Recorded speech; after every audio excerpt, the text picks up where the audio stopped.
जिससे जुड़ने के लिए आप सबका हृदय से स्वागत है। और विजय जी मेरे ख्याल से सबसे कुछ वेट हम लोग वेट करना चाहेंगे। हाँ, it is okay. Better. Let us other yes. People join, क्योंकि अभी राइट राइट राइट। एग्जैक्टली 4 बजे हैं, तो right sir. 5 to 10 wait. Sure sir, we can. Once again, good evening, everyone.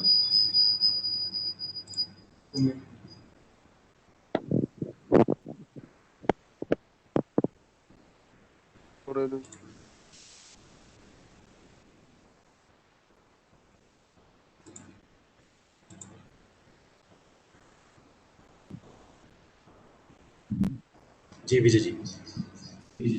आप अपने hello, hello. Good evening everyone. Good evening everyone.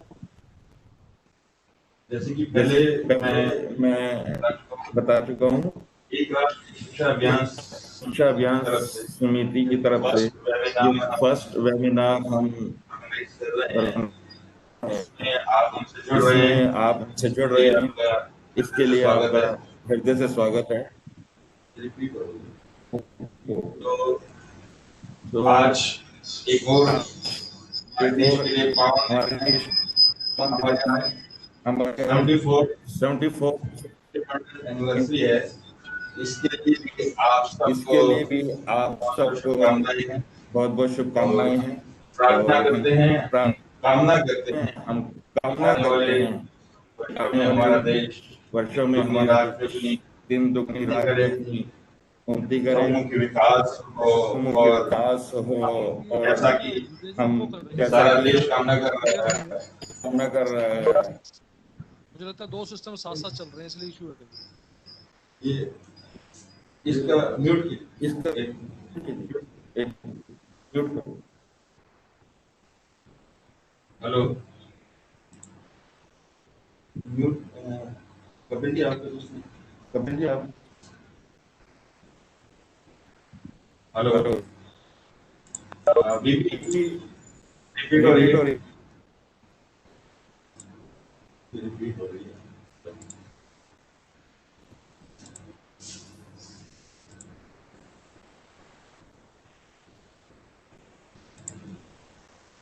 Okay sir बोलिए।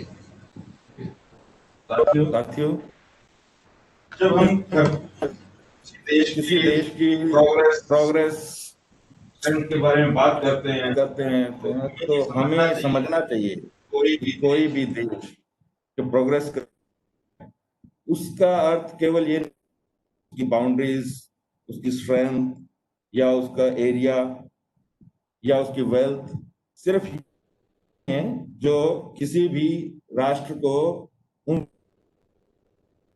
क्षेत्र में हम कह सकते हैं कि संपूर्ण बनाती हैं। अगर उस देश के नागरिक खुश नहीं है, खुशहाल नहीं है, उनका जीवन अगर, उनकी लाइफ अगर ऐसी है कि उन्हें संघर्ष करने पड़ते हैं, तो हम किसी भी देश को प्रोग्रेस नहीं कह सकते। इस हम अपने देश को इन कसौटियों पर परखना चाहें तो हम देखेंगे कि शायद हम अभी काफी दूर हैं।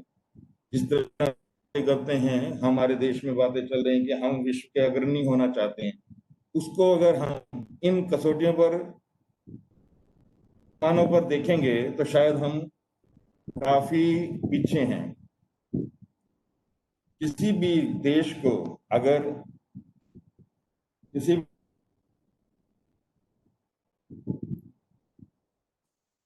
को अगर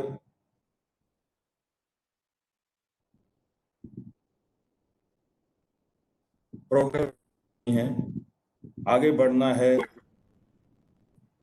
तो उसके लिए सबसे पहला जो पैमाना है वो ये है कि वहाँ के सिटीजन जो हैं वो सेटिस्फाइड होने चाहिए, खुशहाल होने चाहिए।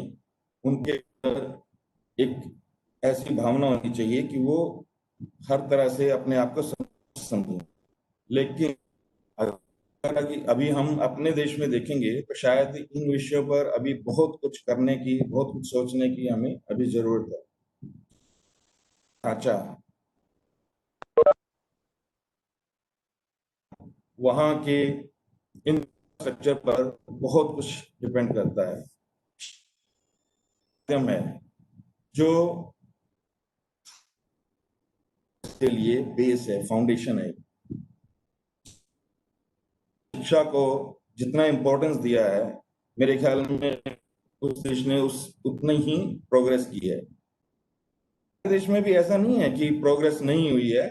आज देश के आजाद हुए 74 ईयर्स हो गए हैं, 74 साल हो गए हैं। हमारे देश में भी प्रोग्रेस हुई है। बहुत से फील्ड्स ऐसे हैं जहां हम काफी अच्छा कर रहे हैं, लेकिन अगर सब चीजों को इकट्ठा करके देखा जाए तो हम अभी भी पूरे विश्व में काफी पीछे चल रहे हैं।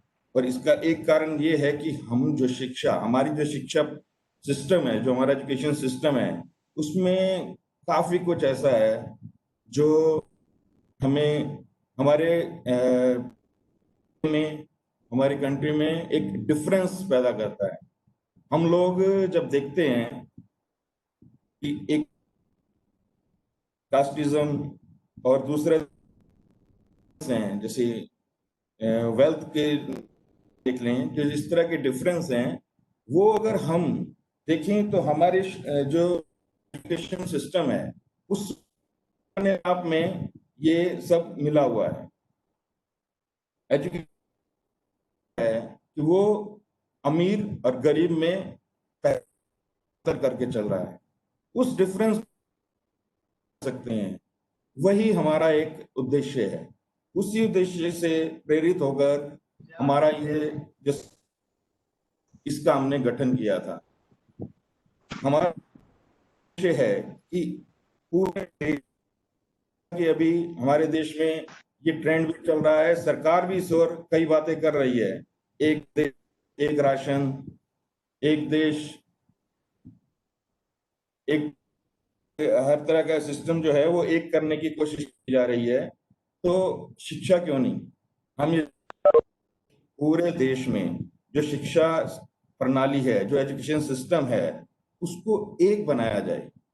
मिनिमम जो मिनिमम रिक्वायरमेंट जो है वो कम से कम एक लेवल पे हो। उसके बेस पे पूरे राज्य हैं, जितने भी डिस्ट्रिक्ट्स हैं, इन सबको सूत्र में डाला जाए, एक सिस्टम बनाया जाए जो सब पाए। उसके लिए प्रोग्राम हो, मिनिमम रिक्वायरमेंट्स हैं वो डिफाइन की जाएं और उस पर काम किया जाए। और इसमें काफी टाइम लगेगा, हो सकता है इसके लिए काफी बाधाएं भी आएंगी, लेकिन ऐसा नहीं है कि ये नहीं हो सकता है। अभी अभी कुछ दिन पहले ही सरकार ने एक नई एजुकेशन पॉलिसी अनाउंस की है।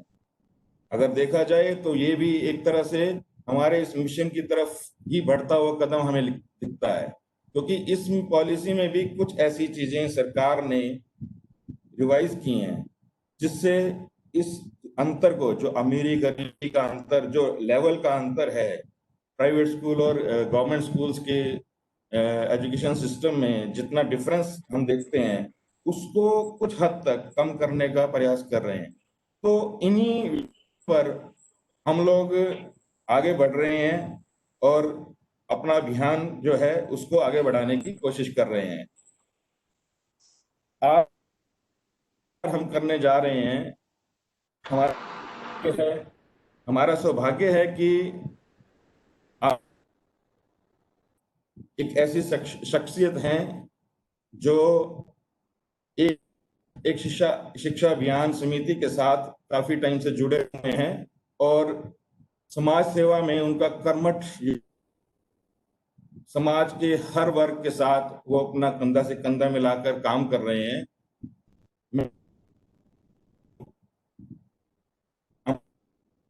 कॉलेज के राजनीति शास्त्र के सहायक अध्यापक और विभागाध्यक्ष एचओडी हैं मिस्टर दिनेश कुमार मदान जी। ये हमारे साथ, इनका योगदान अनुकरणीय और अत्यंत प्रशंसनीय है। अब मैं डॉक्टर साहब से अनुरोध करूंगा कि वो इस वेबिनार को आगे बढ़ाएं और इस वेबिनार के माध्यम से एक राष्ट्र शिक्षा अभियान के उद्देश्यों और कार्य योजनाओं की विस्तृत जानकारी हम सबको दें। मैं डॉक्टर साहब से अनुरोध करूंगा, कृपया ज्वाइन।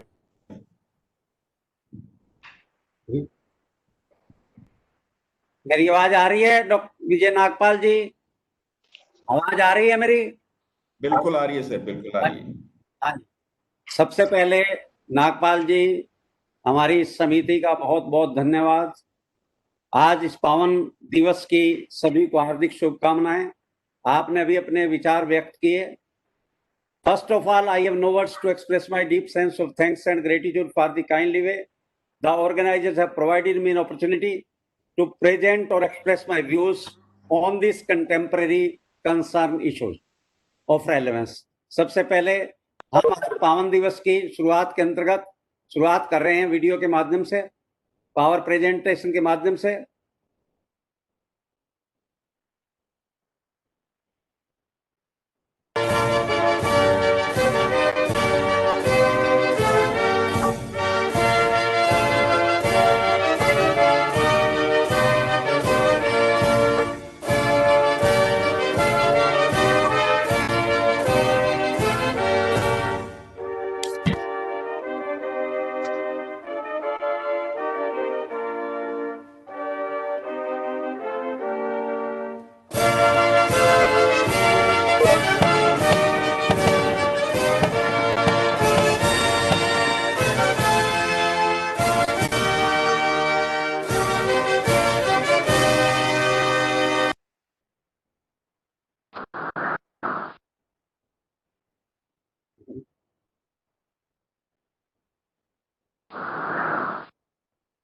आज जिस विषय पर हम चर्चा कर रहे हैं, यदि हम प्राचीन इतिहास से लेकर आज तक पर दृष्टिपात करें तो हम भली भांति जानते हैं कि किसी भी देश के विकास में और विनाश में नेतृत्व वर्ग की महत्वपूर्ण भूमिका होती है, और नेतृत्व वर्ग में शिक्षा का एक महत्वपूर्ण योगदान होता है।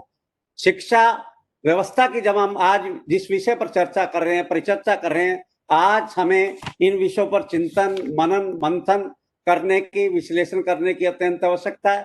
जब से हमारा देश स्वतंत्र हुआ है तब से लेकर हम देखते हैं कि शिक्षा की जब हम बात करते हैं, शिक्षा में अंधकार से प्रकाश की ओर ले जाती है, शिक्षा ज्ञान से ज्ञान की ओर ले जाती है, शिक्षा असभ्य से सभ्य की बात करती है।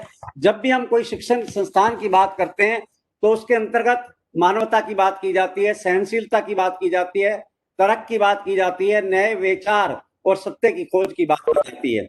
जब हम एक राष्ट्र एक शिक्षा अभियान के अंतर्गत जो मिशन आप और हम सब ने उठाया है, उसके माध्यम से हमारा सबका ये प्रयास होना चाहिए कि हमें पहले समाज को समझना अत्यंत आवश्यक है। जब तक हम समाज को नहीं समझेंगे तब तक हम शिक्षा की बात नहीं कर सकते, शिक्षा की व्यवस्था की बात नहीं कर सकते।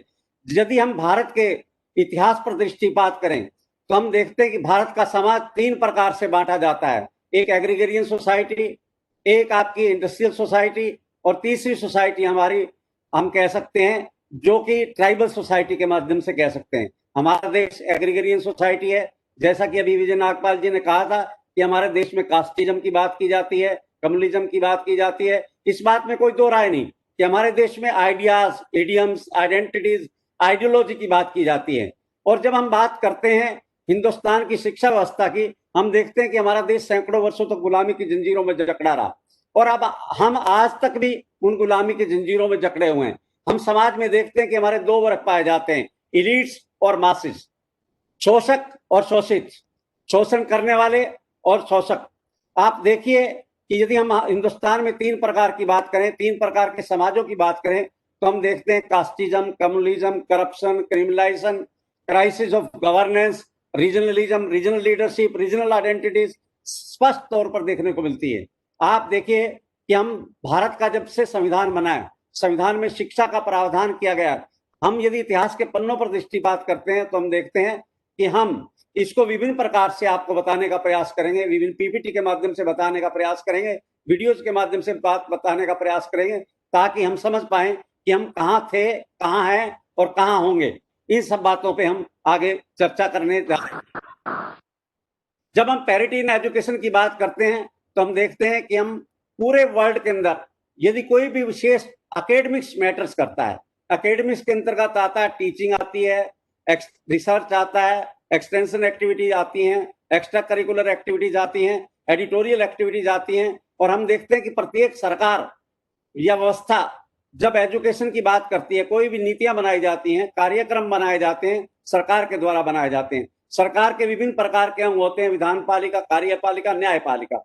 अब उस सरकार जो चुनी जाती है, जनता द्वारा चुनी जाती है। और जनता जब सरकार चुनती है तो सरकार को जनता की भावनाओं के अनुसार नीतियां बनानी होती हैं। परंतु हम देखते हैं सरकार में जो चुनकर जाते हैं व्यक्ति, वो अपने हिसाब से अपने हितों को ध्यान में रखते हुए, समाज के हितों को ध्यान में रखते हुए विभिन्न प्रकार की पॉलिसीज और प्रोग्राम्स बनाते हैं। और उसी आधार पर हम देखते हैं कि एजुकेशन जो मर्जी कहे, इस दुनिया के अंदर एकेडमिक्स मैटर करती है, पूरे वर्ल्ड के अंदर मैटर करती है। इतिहास इस बात का साक्षी है। अब इस देखना जरूरी है कि जब हम गवर्नमेंट स्कूल की बात करते हैं, प्राइवेट स्कूल की बात करते हैं, दोनों के अंतर्गत विभिन्न प्रकार के अंतर देखने को मिलते हैं। आपके सामने ये पिक्चर के माध्यम से दर्शाया गया है। जब हम परसीव की बात करते हैं, प्राइवेट स्कूल्स और गवर्नमेंट स्कूल, सरकार के द्वारा जो नीतियां बनाई जाती हैं, सरकार कितना इंटरेस्ट लेती है, सरकार कितना मॉनिटरिंग करती है, कितना उसके अंदर पूरा जोर लगाती है, इसके अंतर्गत हमारे समाज की जिम्मेवारी भी बनती है। हमारे समाज के लोगों की ये जिम्मेवारी बनती है कि वो जागरूक हों, अलर्ट रहें, एक्टिव रहें, असर्टिव रहें, अकोमोडेटिव रहें, सरकार के ऊपर अपना दबाव डालें। परंतु हम देखते हैं प्राइवेटाइजेशन की जब बात आती है, इलीट वर्ग जब तक इस प्रकार का प्रयास करता है, हमारे संविधान के द्वारा access to education for all की बात की जाती है, परंतु हमारे समाज का जो एक मुट्ठी भर तबका है, जिसको हम संभ्रांत वर्ग कहते हैं, अभिजन वर्ग कहते हैं, उनके बच्चे प्राइवेट स्कूलों में पढ़ते हैं। परंतु जब प्राइवेट स्कूलों की बात आती है, यदि हम इतिहास की दृष्टि बात करें तो हम देखते हैं कि हमारे जितने भी स्कूल बने हुए हैं, जितनी भी एजुकेशन संस्थाएं हैं, वो धर्म के नाम पर, जाति के नाम पर, विशेष साधुओं के नाम पर, संतों के नाम पर, पीर पैगंबरों के नाम पर, हिंदू, मुस्लिम, सिख, ईसाई धर्मों के आधार पर फाउंडेशंस बनी हुई हैं। और उसी प्रकार की शिक्षा की बात की जाती है। उसी प्रकार के हम प्राइवेट स्कूल और गवर्नमेंट स्कूल के अंदर अंतर देखने को मिलता है। जबकि गवर्नमेंट स्कूल के द्वारा सभी प्रकार की सरकार के द्वारा सुविधाएं देने का प्रयास किया जाता है, परंतु हम देखते हैं कि हमारे देश में लोग अधिकतर गरीबी रेखा से नीचे रह रहे हैं, जिसके कारण इस प्रकार की प्रॉब्लम्स हमारे सामने, हम असमानता देखने को मिलता है। हमारा जीवन अनेक अभावों में सिमटा हुआ है। जीवन का सबसे बड़ा अभाव होता है उसे स्नेह, सहानुभूति, संरक्षण मिले, परंतु हम देखते हैं कि हमारे समाज में डिस्क्रिमिनेशन, एक्सप्लॉयटेशन, ऑपरेशन की भावनाएं पाई जाती हैं।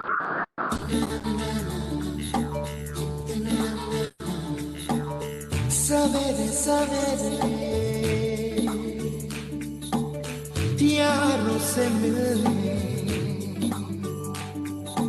बन ठन के निकले,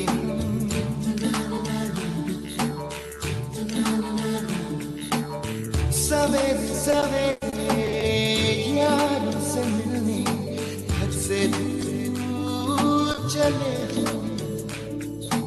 रोके से ना रुके हम, मर्जी से चले हम, बादल सा गरजे हम, सावन सा बरसे हम, सूरज सा चमके हम, स्कूल चले हम, स्कूल चले हम।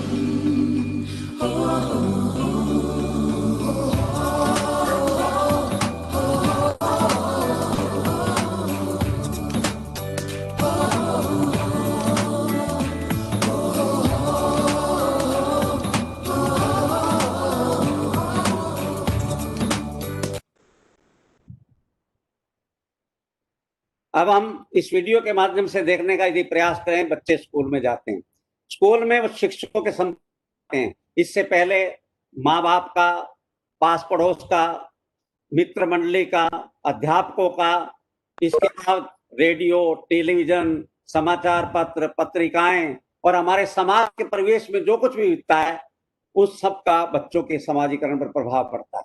शिक्षक एक लोहार की भांति, कुम्हार की भांति भूमिका अदा करता है। शिक्षक देश का, बच्चों का भावी निर्माता है। बच्चे देश के भावी निर्माता हैं। अब सवाल ये पैदा होता है कि हमारे बच्चों को किस प्रकार की शिक्षा दी जाती है, किस प्रकार का उनको संस्कार दिए जाते हैं, उनको कल्चर दी जाती है, खान पान, रहन सहन, वेशभूषा, भाषा, सोचने का, समझने का, तर्क करने का, उनके अंदर कम्युनिकेशन स्किल पैदा करने का, आइडियाज, इनोवेशन पैदा करने का, इंस्पिरेशन, मोटिवेशन का देने का प्रयास किया जाता है, जिसको कि हम इस वीडियो के द्वारा समझाने का। देखिए, मैं कोई ज्ञानी नहीं हूं।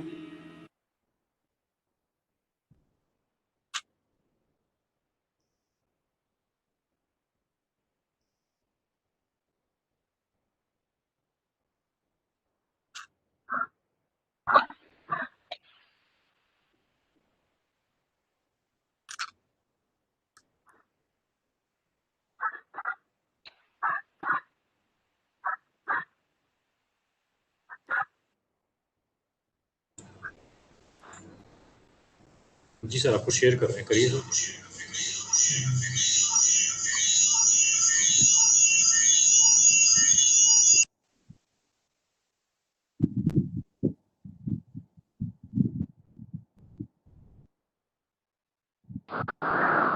देखिए, मैं कोई ज्ञानी नहीं हूं, पर ज्ञान का प्रेमी जरूर हूं। मैं कोई साइंटिस्ट नहीं हूं, पर लाइफ में एक्सपेरिमेंट जरूर करना हूं और उससे सीखता भी हूं। मेरे विचार एप्रीहेंशन से नहीं, ऑब्जर्वेशन से बनते हैं। I only have observations to learn from.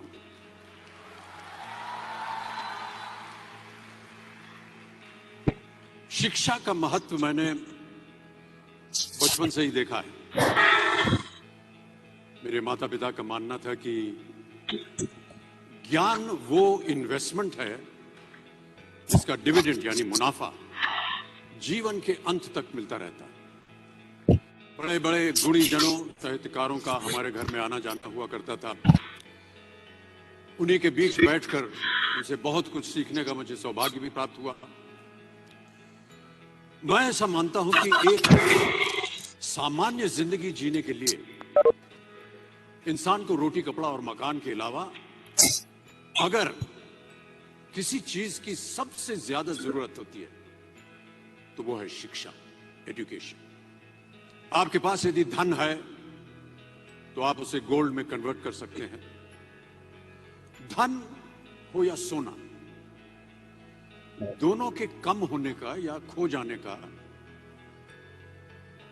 डर हो सकता है, पर यही धन को अगर हम नॉलेज में कन्वर्ट करते हैं तो वो कभी कम नहीं होगा और ना ही उसकी चोरी हो सकती है।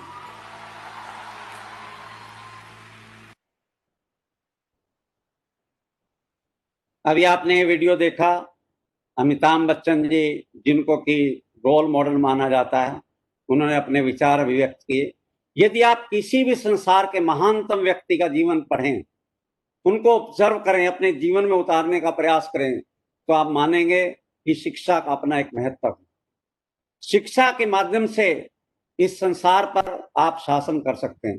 नेता लोग आएंगे जाएंगे, संसार में राजा महाराजा आएंगे जाएंगे, एक शिक्षक 3 पीढ़ी का जीवन परिवर्तन कर देता है।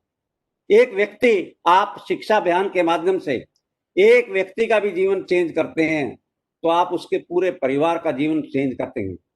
एक बच्चा यदि परिवार में शिक्षित होता है तो कम से कम अपने परिवार के ब्लड रिलेशन के 14 व्यक्तियों का जीवन के अंदर परिवर्तन और उसका विकास और आत्म विकास पैदा कर सकता है। यदि एक बच्चा ड्रीम्स लेता है, डेस्टिनेशन तक पहुंचने की बात करता है, वो कैसे पहुंच सकता है, ये सबसे बड़ा हमारे सामने है। यदि आप शिक्षा वास्तविक स्थिति देखें, शिक्षा की कितनी वैल्यूज है, you can not understand, you can not recognise. Realities को यदि हम पूर्ण रूप से जांचने का प्रयास करें तो हम देखते हैं academics matters throughout the world. विद्या विनय प्रदान करती है, विद्या आपको आत्मविश्वास पैदा करती है, विद्या आपके अंदर कम्युनिकेशन स्किल पैदा करती है, विद्या आपको विभिन्न प्रकार की क्रिएटिविटी, कंपटीशंस, चैलेंजेस और आपको किसी प्रकार का संकट का सामना करने की क्षमता प्रदान करती है, कम्युनिकेशन स्किल प्रदान करती है और आप विद्या के माध्यम से इस दुनिया पर अपना राज कर सकते हैं। इस माध्यम से, वीडियो के माध्यम से समझाने का प्रयास किया गया।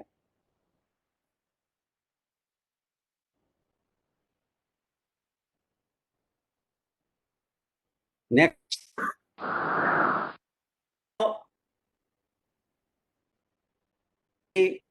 what is parity in education? Parity is the quality of state being equal. Parity is attained when same proportion of boys and girls relative to their respective age groups enter the education system, achieve education goals, and advance through the different cycles. This is the parity.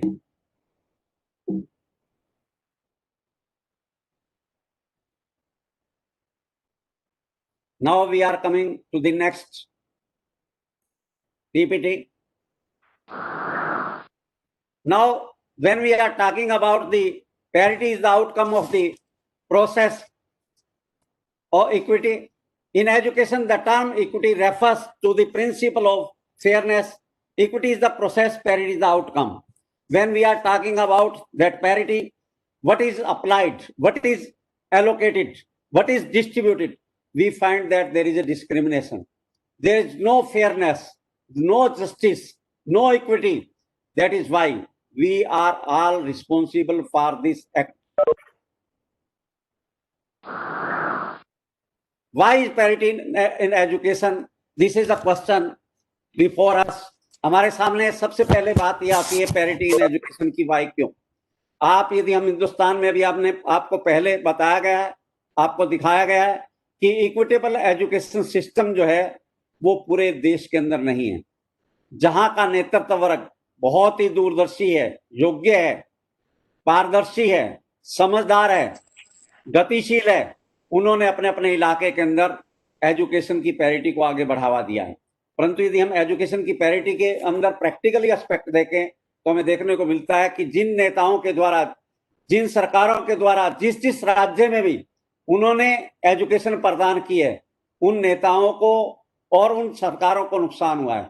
जब व्यक्ति शिक्षित हो जाता है, वो अपने अधिकारों के प्रति सतर्क रहता है, अधिकारों के प्रति जागरूक रहता है, वो अधिकारों की मांग करता है, वो अपने कर्तव्य के साथ साथ अधिकार की मांग करता है, जिसके कारण वो सरकारें बदल जाती हैं। इसलिए सरकारों का, इंडिविजुअल्स का, रीजन्स का हमारे देश में ये प्रयास रहा है कि लोगों को शिक्षित ना किया जाए। यही कारण है कि हम सब जो लोग बैठे हैं, हिंदुस्तान का पूरा रिकॉर्ड यदि आप एनालाइज करें 1947 से लेकर आज तक, तो आपको देखने को मिलेगा कि हायर एजुकेशन का यदि आप पूरे स्टेटिस्टिक्स इकट्ठे करें और तो आपको देखने को मिलेगा कि आज भी महिलाएं 1968 की एजुकेशन पॉलिसी के बाद ही पढ़ने के लिए आगे आई। इसी प्रकार आप देखते हैं जेंडर इनइक्वलिटी आज भी देखने को मिलती है। आज भी 6% से अधिक लोग ही, 6% तक के लोग ही केवल हायर एजुकेशन प्राप्त करने के लिए सक्षम है। सरकार के द्वारा कुछ पॉलिसी ऐसी बनाई जाती है, उनकी मॉनिटरिंग नहीं की जाती। इन सब बातों के बारे में हमें चर्चा करना बहुत जरूरी है और इसके बारे में विश्लेषण करना आने वाले समय में। Parity in past and present की जब हम बात करते हैं तो इसको हम 3 भागों में बांटेंगे। एक प्राचीन काल जब लोग गुरुकुल में पढ़ने के लिए जाते थे, केवल लड़कों को ही केवल जेंडर के आधार पर उन्हें ही पढ़ने के लिए इजाजत दी जाती थी। जब अंग्रेज आए 1857 के 1599 के पश्चात, तो हम देखते हैं ब्रिटिश रूल के अंदर उनके द्वारा जो विभिन्न प्रकार के कानून बनाए गए, पॉलिसीज बनाई गई, मैकाले के द्वारा शिक्षा पत्ति प्रदान की गई। उनका एक प्रयास था कि केवल इस प्रकार की शिक्षा व्यवस्था प्रदान की जाए, केवल भारत में क्लर्क लोग ही पैदा हों और अधिकारी लोग ही पैदा हों, वो देश का, राष्ट्र का विकास ना कर सके, क्योंकि राष्ट्र के अंदर एकता व समानता की भावना ना पैदा हो। एकता और समानता की भावना होगी तो उनको देश से जड़ से उखाड़ फेंकेंगे। और जब हमारा देश स्वतंत्र हुआ, उसके पश्चात विभिन्न सरकारें आई, उन सरकारों ने अपनी अपनी पॉलिसीज बनाई, प्रोग्राम्स बनाए।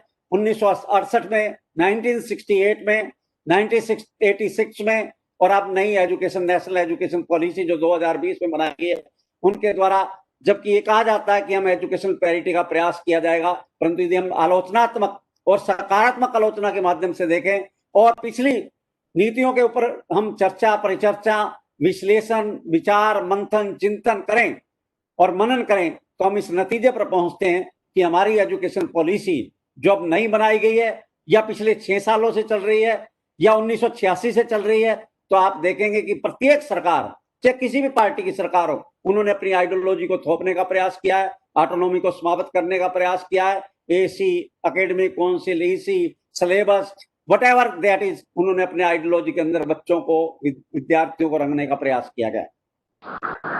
Next, whether the question arises, parity is it possible? लोग कहते हैं, लोगों का यह मानना है it is impossible, but one thing is there. हमारा हमेशा पॉजिटिव एटीट्यूड और एप्टीट्यूड और अप्रोच होनी चाहिए, क्योंकि Impossible word is found in the dictionary of force. Everything is possible in this world.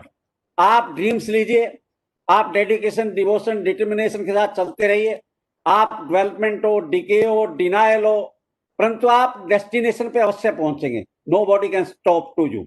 तो जब हम पैरिटी की, is it possible? Yes, it is possible. हम सब लोग, जब पीपल इन्वॉल्वमेंट पाएगी, हम सब लोग अपने साथियों को पूर्ण रूप से सहयोग देंगे, तो उस स्थिति में पैरिटी पॉसिबल है. मैं आपको उदाहरण देने का प्रयास करूंगा. मैं अपने गांव में, हमारे गांव में 1600 लोग घर रहते थे. 1600 घर है हमारे गांव में, कैथल के पास. 1600 घरों में केवल हमारे गांव में 8-10 लोग पढ़े लिखे थे, जो गांवों से आके शहर में बस गए. उसके माध्यम से सबसे पहले हम विश्वविद्यालय पढ़ने के लिए गए.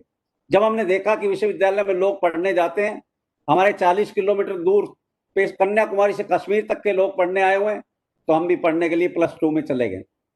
जब चले गए तो उसके बाद आज हमारे गांव में, जिस गांव का मैं रहने वाला हूं, हमारे गांव में मैंने पढ़ाई की, मेरी सिस्टर तीनों ने MA की. उसके बाद मेरे गांव के बच्चों को दाखिला करवाया यूनिवर्सिटी में. आज यदि 800 वकील हैं कैथल के अंदर, 120 वकीलों का दाखिला कुरुक्षेत्र विश्वविद्यालय में हुआ. और उसके बावजूद आज 1600 घरों में लगभग 280 अधिकारी हरियाणा के अंदर बड़े बड़े. एक व्यक्ति अकेला में गया, उसके माध्यम से एक चेन बनी, और आज मेरे स्टूडेंट्स 25,000 हैं.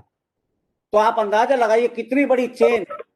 यदि हम और आप सब दृढ़ निश्चय कर लें कि हमने एक बच्चे को आगे बढ़ाना है, तो एक बच्चा अपने परिवार के 14 व्यक्तियों को आगे ले जाने का प्रयास करेगा.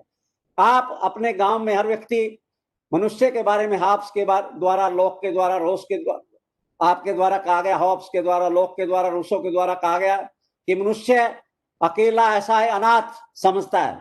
कोई भी अनाथ नहीं है. यदि आप बाहर जाएंगे, आज आपको कहीं भी दिक्कत आएगी, तो आपकी एजुकेशन आपके लिए महत्वपूर्ण भूमिका अदा करेगी. आज हम कन्याकुमारी से कश्मीर तक, इंडिया से चिल्ली तक जाते हैं, तो हम ये मान रहे हैं कि हम कुरुक्षेत्र में या रोहतक में रह रहे हैं. ये केवल शिक्षा का माध्यम है. ये आपको जोड़ता है, कनेक्टिविटी करता है, आपकी इमेज, क्रेडिबिलिटी को आगे बढ़ाता है. तो हमें सबको इस इक्विटी को आगे बढ़ाना है, वेल्थ न्यूट्रलिटी करनी है. तो इस स्थिति से हम आगे बढ़ने का प्रयास कर सकते हैं. अब हम steps, what are the steps which can be useful and fruitful for parity in education की जब हम बात करते हैं, तो हमने हेडिंग्स दी हुए हैं इसके अंदर, पीपीटी के अंदर, कि सिलेबस की बात की जाती है, करिकुलम की बात की जाती है, फैसिलिटीज की बात की जाती है, की जाती है, डिसिप्लिन की बात की जाती है, accountability, medium of study, infrastructure, gender neutral, teacher skill level, student skill level, equal opportunity to learn by creating.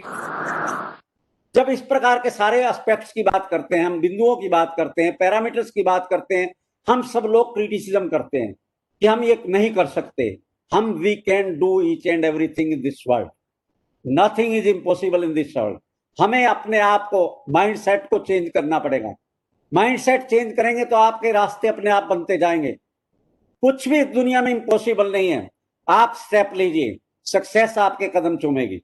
जितने भी पॉइंटर बताए गए हैं, कहीं ना कहीं कोई ना कोई इस दुनिया में, समाज में, कोई गुरु गोविंद सिंह की तरह, समाज की तरह हम सबको योगदान देना चाहिए. यदि हम अपना योगदान देंगे, हम अपना सिर्फ क्रिटिसिज्म करने के बजाय अपना रोल प्ले करेंगे, तो इस स्थिति में सभी प्रकार के सुधार किए जा सकते हैं. Nothing is impossible. हमारी सोच बदलनी पड़ेगी, हमें अपना अप्रोच बदलनी पड़ेगी, हमें सहनशीलता रखनी पड़ेगी, मानवतावादी अप्रोच करनी पड़ेगी. सभी धर्म इस बात की बात करते हैं कि हमें दान देना चाहिए, चैरिटेबल कार्य करना चाहिए. हम सब भी चैरिटेबल कार्य कर सकते हैं, एजुकेशन के माध्यम से कर सकते हैं. मैं आपको छोटा सा उदाहरण देता हूँ. हमारी कम्युनिटी के लोग, हमारे दोस्त लोग इस प्रकार का प्रयास करते हैं. मैं आपके सामने उदाहरण दे रहा हूँ. दलितों की पढ़ाई करवाने में हमने रोल प्ले किया. मुसलमानों के अंदर आज भी आप देखिए, इतनी मुसलमानों की लीडरशिप रही है, उनकी शिक्षा और स्वास्थ्य की सुविधाएं नहीं है. जब मैंने 2003 में उनका एडवाइजर बना अलीगढ़ मुस्लिम यूनिवर्सिटी का, मैंने उन्हें कहा कि शिक्षा और स्वास्थ्य में सुधार लीजिए. उन्होंने 100 बेडेड हॉस्पिटल किया. इस सारे जितना भी एपिसोड हुआ है पूरा का पूरा, आपका लॉकडाउन और इस कोरोना के दौरान, उन्होंने जितना भी उत्तर प्रदेश के अंदर हेल्प कर सकते थे उन्होंने किया. हर प्रकार के लोग इस समाज में देखने को मिलते हैं. आप मुट्ठी भर कुछ लोग हैं जो समाज में अराजकता फैलाते हैं, असामाजिक तत्व हैं. आमतौर पर प्रत्येक व्यक्ति शिक्षित होना चाहता है, कोई भी व्यक्ति अशिक्षित नहीं रहना चाहता, क्योंकि शिक्षित व्यक्ति ही समाज में अपना एक अपना स्थान और सम्मान प्राप्त कर सकता है।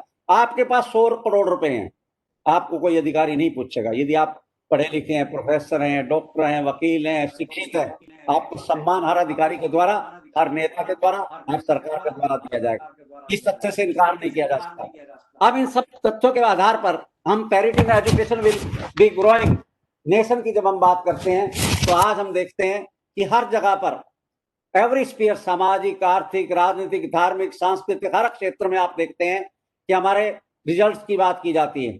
आप देखिए कि पहले लड़कियों को हम आगे नहीं आने देते, आज आप देखते हैं कि लड़कियां आगे बढ़ रही हैं हर क्षेत्र के अंदर, और अपना टॉप मोस्ट स्किल टेक्नोलॉजी के माध्यम से आगे बढ़ाने का प्रयास कर रही है।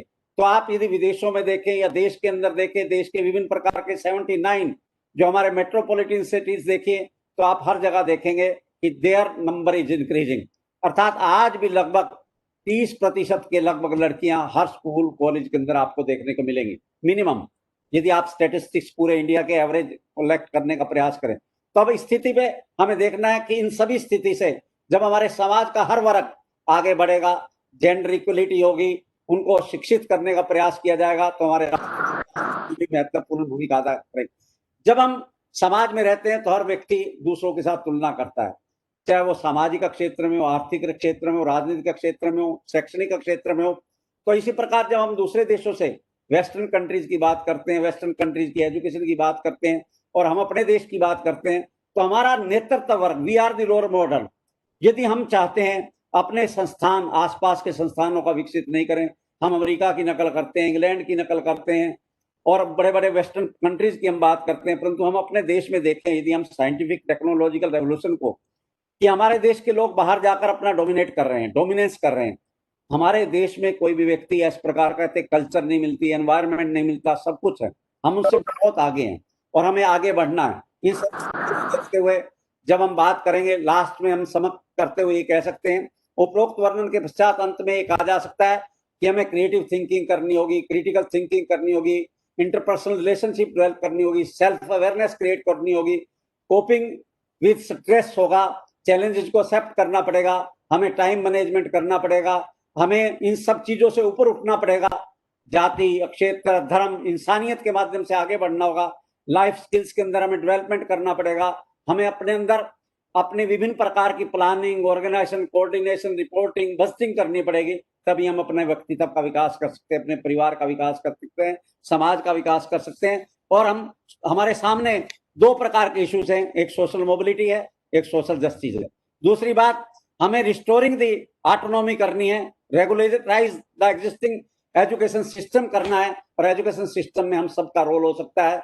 हम लिखने, यदि हम बोल नहीं सकते, हम सब लोग अंधे बना रहना चाहते हैं, हम बहरे बनना चाहते हैं, हम कुछ बोलना नहीं चाहते हैं, तो हमें अपनी कलम के द्वारा, pen is mightier than sword, हम अपनी कलम के द्वारा महत्वपूर्ण भूमिका अदा कर सकते हैं। इन शब्दों के द्वारा मेरा आप सभी से अनुरोध है कि आप इस समाज के विकास में महत्वपूर्ण भूमिका अदा करने का प्रयास करें, ताकि हमारा समाज, हमारा राष्ट्र का विकास हो सके।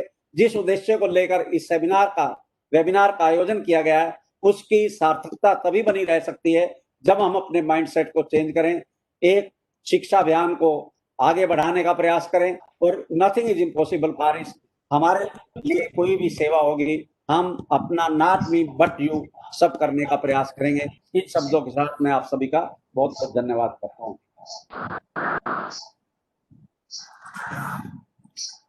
धन्यवाद सर, आपको बहुत बहुत धन्यवाद है। आपने हमारे जो अभियान है, हमारा जो उद्देश्य है, उस पर ये रोशनी डाली और सबको अपने विचारों से भी अवगत कराया, और देश की जो अभी स्थिति है उससे भी अवगत कराया।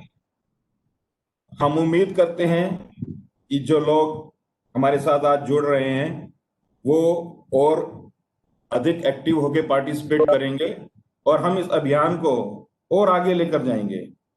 इस अभियान का उद्देश्य जो है वो यही है कि हम अपनी समिति के द्वारा समाज के सभी वर्गों, सरकार के संबंधित जितने भी मंत्रालय हैं, शिक्षा से जुड़े जितने विभाग हैं, उन सब तक अपनी बात पहुंचा सकें, उन सबको हम जागरूक कर सकें और उन सबको बता सकें इस पैरिटी से क्या समाज का, क्या देश का भला होने वाला है, क्या एक रेवोल्यूशन आने वाला है, वो हम समझा सकें, वैसा हम प्रयास करेंगे। तो हम कोशिश करेंगे कि अपने अभियान को हम और आगे बढ़ाकर चलें और लोगों को जोड़ें, और जो लोग आज जुड़े हैं उनसे भी हम रिक्वेस्ट करेंगे कि वो अपने और साथियों को साथ जोड़ें, इस अभियान में हमारे साथ सहयोग करें।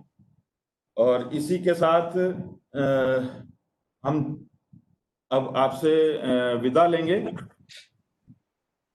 और हम धन्यवाद करेंगे डॉक्टर कपिल मल्होत्रा जी का, जिन्होंने इस वेबिनार को ऑर्गेनाइज किया है हमारे लिए और हमारा बहुत अच्छा सहयोग किया है इसमें। तो हम उनके भी काफी आभारी हैं और आप सबके आभारी हैं, आपने इस वेबिनार में हमारा साथ दिया, सहयोग दिया।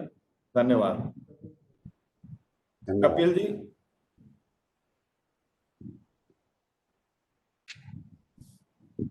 धन्यवाद सर। नमस्कार।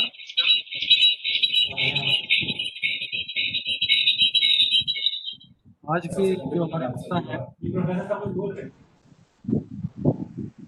धन्यवाद सर। जी, क्या आप मुझे सुन पा रहे हैं सर?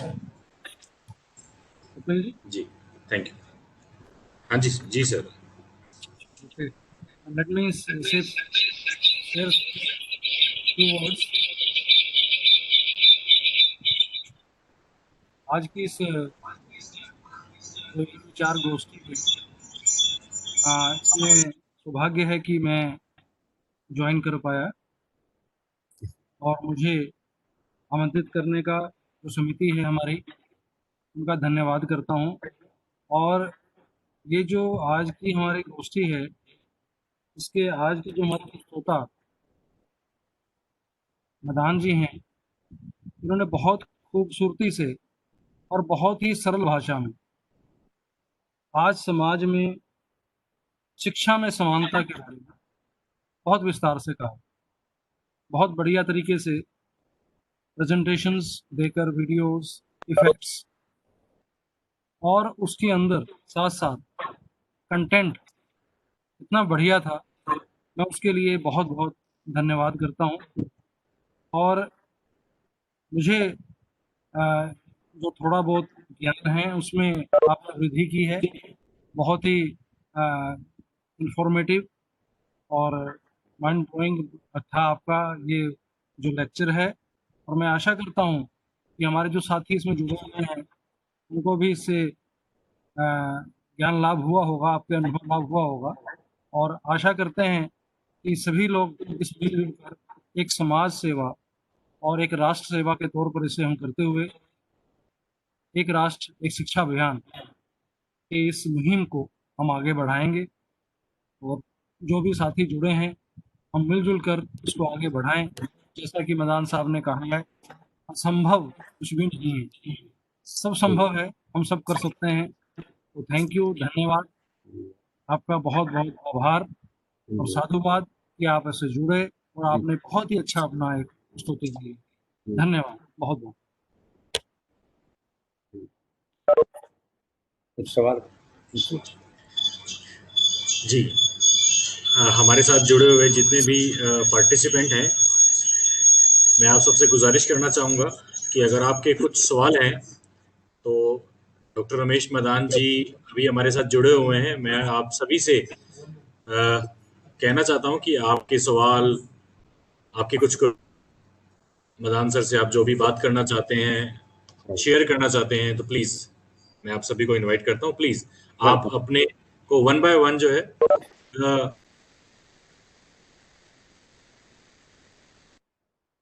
उन आपके कोई सवाल हो तो उनसे पूछ सकते हैं। Yes, welcome welcome sir. किसी के मन में कोई सवाल हो तो आप एक एक करके अनम्यूट हो जाएं और प्लीज अपनी बातें रखें या अपने सवाल रखें। धन्यवाद। वेलकम।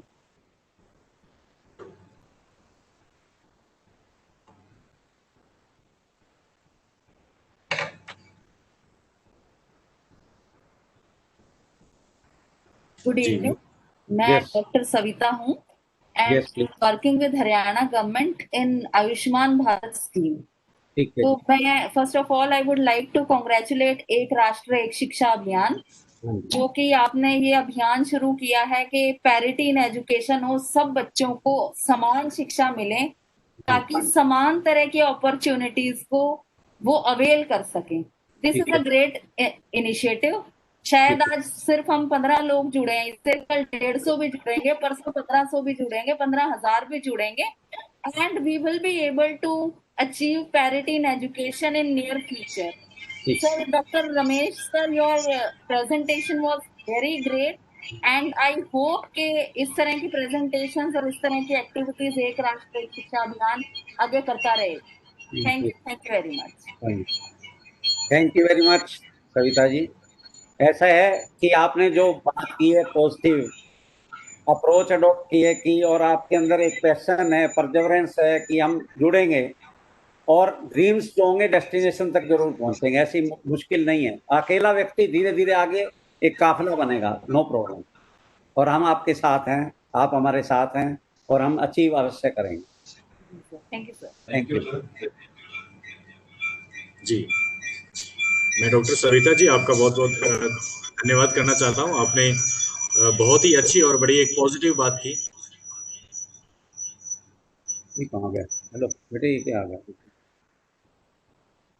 डॉक्टर सविता ने जैसे बताया कि आज हम 15-20 लोग हैं, कल हम 150 होंगे, 1500 होंगे, 15,000 होंगे।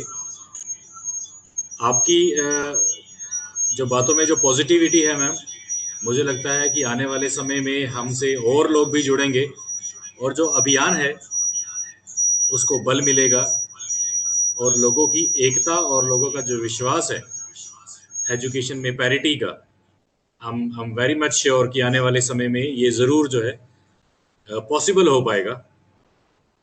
Thank you so much. अभी एक बार मैं कहना चाहूँगा, हमारे किसी साथी ने अभी भी एक पिक्चर अपलोड की थी दिखाने के लिए, जो कि कोर्ट का अभी कुछ दिन पहले एक फैसला आया था। एक शिक्षक एजुकेशन अभियान को कहीं और से भी चलाया जा रहा था, जिस पर कोर्ट ने अपना एक जजमेंट दिया है। मैं मानता हूँ उन भाई अच्छा किया उन्होंने इसको यहाँ इस मंच पे बताया है। ऐसे हम ये नहीं कहते कि हमारा रास्ता बहुत आसान है, इस तरह की मुश्किलें आती रहेंगी। ये रास्ता आगे बढ़ने के लिए हमें अभी काफी कुछ करना है, और जिस तरह से ये फैसला आया था, इस जजमेंट आई थी, अभी इसमें हमें देखना होगा कि क्या कंटेंट था उनका, किस तरह से उन्होंने इसको कोर्ट में पेश किया था, ये सारी चीजें हमें समझनी होगी। लेकिन इस तरह की बातें हमारे रास्ता रोक नहीं पाएंगे। हमारा संदेश बिल्कुल क्लियर है कि हमारा जो अभियान है, जो मुहिम है, हम उसको आगे लेकर बढ़ेंगे और हमारी कोशिश पूरी रहेगी, क्योंकि ये हम किसी अपने लिए नहीं कर रहे हैं, ये एक समाज के लिए है। समाज में जो अंतर है, जो डिफरेंस फैला हुआ है, उसको दूर करने के लिए ये सब हम प्रयत्न कर रहे हैं। तो हम चाहेंगे कि इस तरह की जो मुश्किलें हैं हम उन पर भी काम करेंगे, आगे उन पर भी विचार करेंगे। तो अच्छा है, जिस भाई ने भी शायद अभिषेक जी हैं जिन्होंने ये अपनी पिक्चर अपलोड किया है, तो अच्छा है, हम इस पर भी विचार करेंगे आगे से। धन्यवाद सबका, आप सब लोग शामिल रहे हमारे साथ, और हम और किसी का अभी कोई और क्वेश्चन हो तो अभी आप लोग जुड़ सकते हैं, अनम्यूट कीजिए और जुड़िए, बात कीजिए हमसे, और हम कोशिश करेंगे कि ऐसे वेबिनार हम आगे और करते रहें। इस तरह के विचार हम एक दूसरे से साझा करते रहें, बांटते रहें, ताकि सबके विचारों को हम एक मंच पे लाकर और आगे बढ़ सकें। तो अभी जो और कोई हमारे साथी बात करना चाहते हैं, आप कर सकते हैं। वेलकम।